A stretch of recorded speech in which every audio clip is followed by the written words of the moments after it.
So probably one of the coolest features of our course is our Diagnostics Assessment component. So to access this component, just log into your dashboard and then just come down here in the resources section and click on Diagnostics Assessment. So the Diagnostics Assessment essentially is just designed to give you specific details of your strengths and weaknesses. It's aimed to help you in your GAMSAT preparation. So say for example, if you're really struggling in a specific area, the Diagnostics Assessment will show you that area and will actually suggest on how to improve. We always recommend that you complete the Diagnostics Assessment without doing any prior practice. So what we mean by that is even before you pick up a textbook or start any study, do the Diagnostics Assessment to establish a baseline, and that will tell you exactly where you need to improve and what areas that you don't really need too much work in, for example.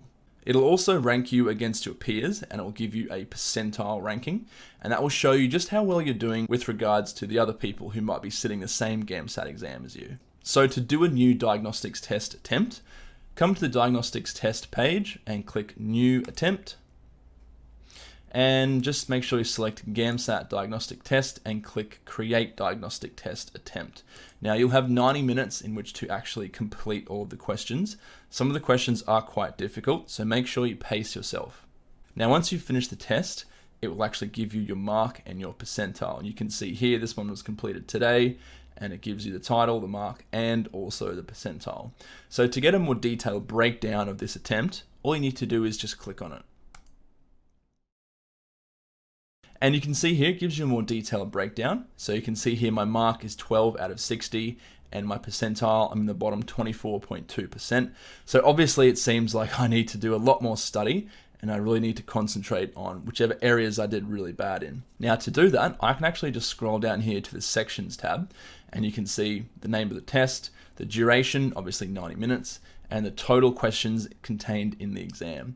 Now you can see here I got 12 correct and 45 incorrect, and for some reason I actually missed 3 questions. So that's something to always keep in mind when you're completing the GAMSAT exam for real. Make sure you don't miss any questions.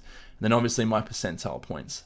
Now if we scroll down a little, this will actually give you a very, very detailed breakdown of every single individual section.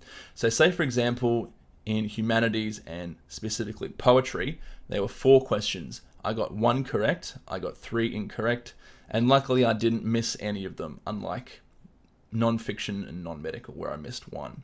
So this is going to let you sort of give you a brief overview of how well you did in each section. It will also be color coordinated. You might see some green or some yellow in there.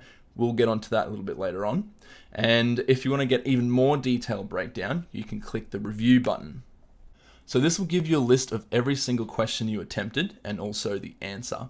So you can see here on the right, you've got all the questions. So you've got science, you've got humanities, you've got internal combustion, more humanities.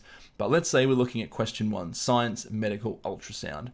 So this is the question, and it will also give you your time taken. You can see I probably skipped through this a little bit too quickly. I really didn't take much time to complete this particular diagnostics assessment, but it'll average out a couple minutes per question generally.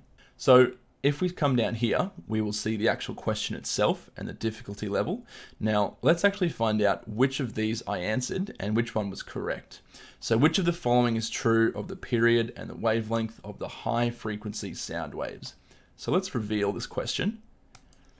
And you can see here I selected B, which was obviously incorrect. The correct answer was actually A. Now if you look to the side here, you'll see some percentages. So what these mean is that this is the amount of people who actually selected each question. So you can see for this particular question, 50% of respondents selected answer A, 25% selected what I selected, answer B, no one selected answer C, and then another 25% selected D. And if you come a little bit further down, you will actually get a fairly detailed explanation for that particular answer.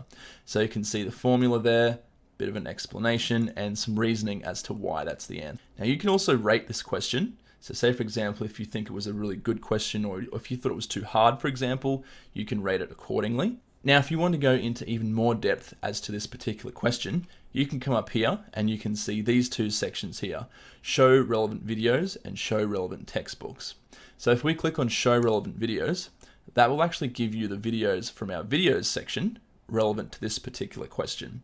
So if we click on this one here, that will actually take us to a video on waves and optics. So we can watch this, and that will allow us to brush up on this particular topic area and prepare us for the next diagnostics assessment that we undertake. Alternatively, we can click on Show Relevant Textbooks, and say, for example, we can go to this section in the textbook. And again, like the video, it takes you straight to the appropriate section in the textbook. Transverse versus longitudinal waves, and it'll give you a detailed breakdown of that question. Now, if your package contains the Get Clarity system, you will see this little Get Clarity box underneath the question.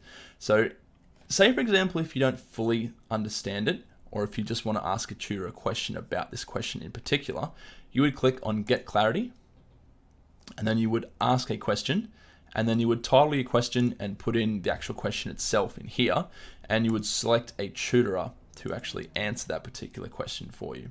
So say, for example, if I'm not sure why exactly X equals Y, or why the answer was correct, I can actually ask a tutor, and they will actually get back to me and provide me with some more information or an answer to my question. So that's our diagnostics assessment. Again, make sure you complete this one as a very, very first thing you do when you access our course, because it's a really, really handy tool in establishing a baseline and ensuring that you keep improving through your study.